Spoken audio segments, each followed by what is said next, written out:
Eric Willet was born and raised near Breckenridge, Colorado, so of course he ventured out with younger brother Chris at the tender age of 6 to have fun in the fine Breckenridge powder.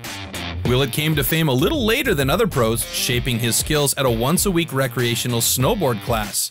After graduating, Eric decided the time had come to follow his dreams, and he started riding contests with a vengeance. For instance, at the Burton Global Open Series, and he pocketed silver in his 2010 X Games debut. This is Eric Willet.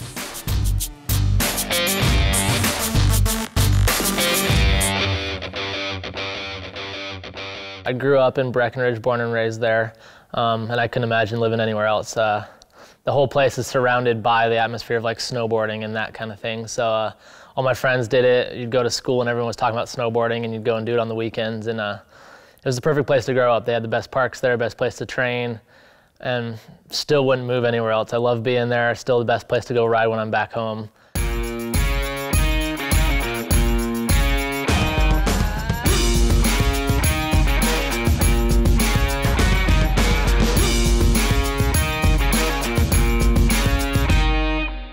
Tricks in general, it's all about style of the person. My style compared to another rider is completely different.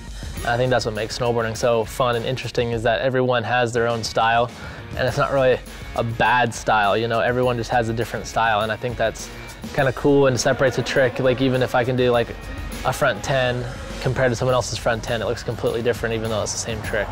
So I just really, it's one of the things you need to focus on, especially when the tricks are getting bigger and harder, is to just keep that style factor in there, because that's kind of what sets you apart from every other rider.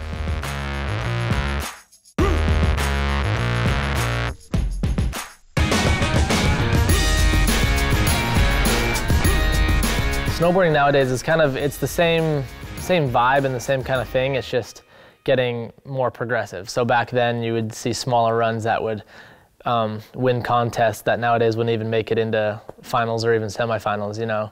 So it's the level of riding has really progressed. I think the vibes have stayed the same, just everyone is still about having fun and going out there and riding with your friends, and I think that's the most important thing, and I think that's kind of stayed true with snowboarding throughout the years.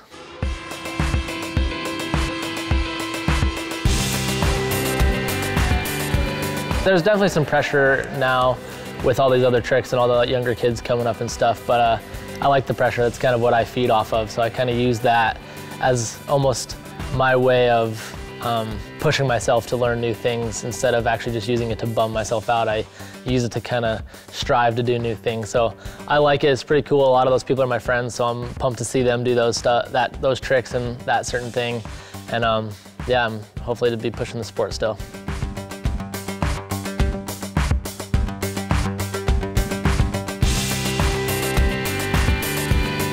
Yeah, right now I really focus on competitions a lot. That's where I find my fun. I like that pressure and that competitiveness. I was always a competitive kid growing up, so that's kind of where I decided I want to go with that. But I'll probably keep on doing that as many years as I can. I love traveling and doing that whole thing, and then once I'm kind of done with that, try to focus more on filming and getting that kind of stuff. So kind of shift gears in a couple years to doing something else a little bit different.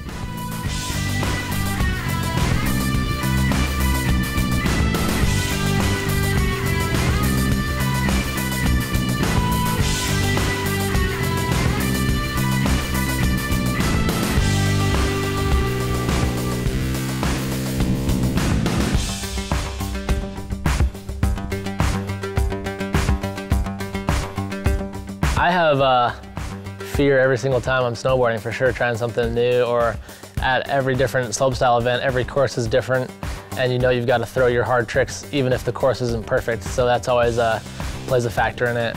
And then when you're doing filming trips or photo shoots, they always build the craziest, gnarliest thing, so you're pressured to do that. So yeah, there's definitely some fear involved, and it's kind of almost what drives us, because once you get past that fear and you can land those tricks or do whatever you're trying to do, that's kind of like the biggest accomplishment, is you've made it through the day alive.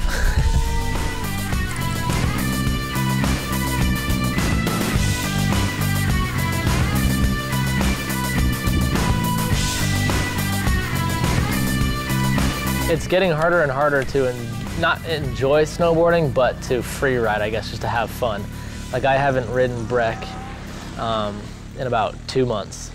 So I haven't been able to be at my home park and just have fun with my friends in 2 months. So that kind of becomes a struggle every once in a while. I mean, it's kind of funny, back in the day when I wasn't a pro snowboarder, I would ride nonstop, get like 100 days at my local mountain.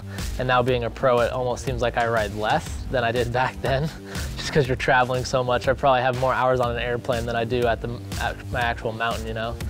So I definitely enjoy every single minute of every time I'm on my snowboard. I still enjoy it. So I don't take things for granted. Even if I'm taking a slopestyle run, it's how I have fun. But when I get to go have fun back home at Breck is what I'm looking forward to.